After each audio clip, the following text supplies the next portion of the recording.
Hey everybody! I'm not in the jungle. I'm in between building 5 and 6 of Industry City in the courtyard here, and today I want to talk to you about my top 5 travel tips. As you know, travel really has inspired our business. My husband Scott and I went to 13 countries in 1 year, all through Asia, all places we had never been. And all of the people and materials and beads and things that I met, that I came across on that trip, is what inspired the business that is what you know today. So I thought it would be neat to sort of tell you some of the tips and things that I learned from all our travels. The first thing that I always like to tell people is to not make plans.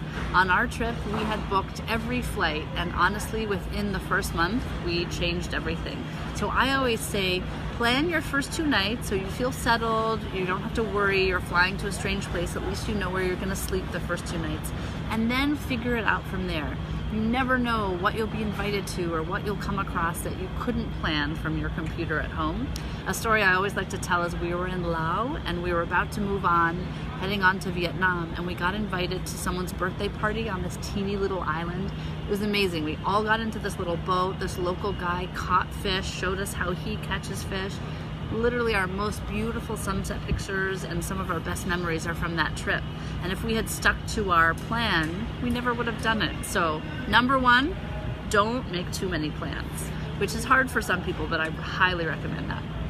The second thing I like to talk about is how to pack and sort of what accessories you might want to bring.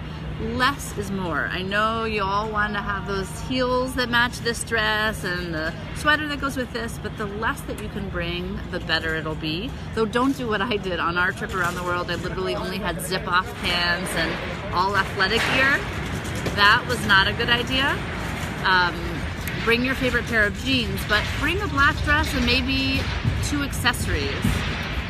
The Petite Kirsten is a good necklace, for example, because you can wear it in so many different ways. You can wear it long, you can wear it double, you can wear it 3 times, you can wear it as a bracelet. So that way you've got one piece of jewelry that's sort of making all your outfits look different. Another good accessory is a scarf. You can wear it in your hair, you can wear it around your neck, you can wear it as a belt. If you're traveling and it's cold, gotta love Industry City. There's everybody. Industry City. You never know what's gonna happen. It's definitely industrial. The name lives true. So for that accessory, the other thing you could do with a scarf is if you're in a hot place but you're in the air conditioning, you can use your scarf to cover your neck or as a little blanket. So I would say a few staple items of clothing with a few small accessories, 1 or 2 is the way to go. Maybe you have 2 pairs of earrings, but leave room in your suitcase to buy something new. That's a good tip number 2. Number 3 is, this outdates me. Am I saying that right, Catherine? Dates you? This dates me, thank you. That when we traveled, we used Lonely Planet guidebooks. Nobody uses those anymore, everything's online. But they do have a really good blog called Thorntree. And it's just a great place where people are saying, hey, I went to this place and this was the best place to stay. What I like about Lonely Planet is that they focus on off the beaten path. Now, what used to happen with the books is once the book was published, that place had been discovered, so it wasn't as good. So that's why I think now in the age of internet, things are just being more updated. So use blogs and other online guidebooks is a great way to find the coolest places to go. My 4th tip, I would say, is to try to connect with friends or friends of friends. Local guides are the best way to discover a new place. A tip Catherine mentioned, which I loved, is try to see where the locals are going. Don't go where all the tourists are standing in line. If you see a bunch of locals going somewhere, go there. Or another fun thing is maybe every morning you get coffee at the same place and you get to know the barista, practice saying hello or goodbye, thank you in the language of the country you're in. And maybe you'll even see the same locals going in. That's what I would say. You don't have to go see every single tourist attraction and wait in lines.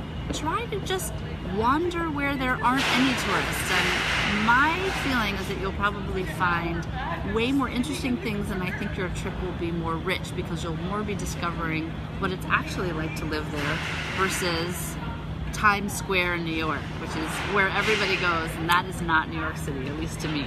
I avoid that at all costs.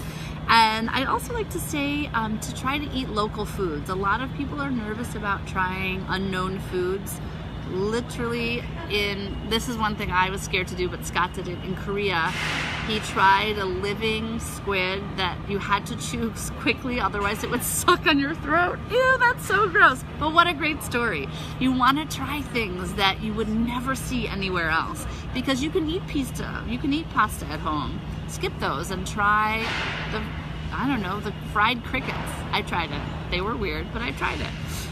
So that's what I would say. Try things you've never tried before, and maybe go somewhere where there's no menu in English and just say, what's your favorite thing? Actually try to say that in the language of the country you're in. That's my dare. I hope that this helps you guys travel. If you're going somewhere awesome this summer, let us know. If you wear one of our jewelry, one of our pieces, tag us. We have the hashtag #MySaskia. We want to see you in front of the Eiffel Tower or in Kenya or wherever you might be going this summer. Please have a fun adventure, and if you bring a piece of jewelry, tag us. Bye guys.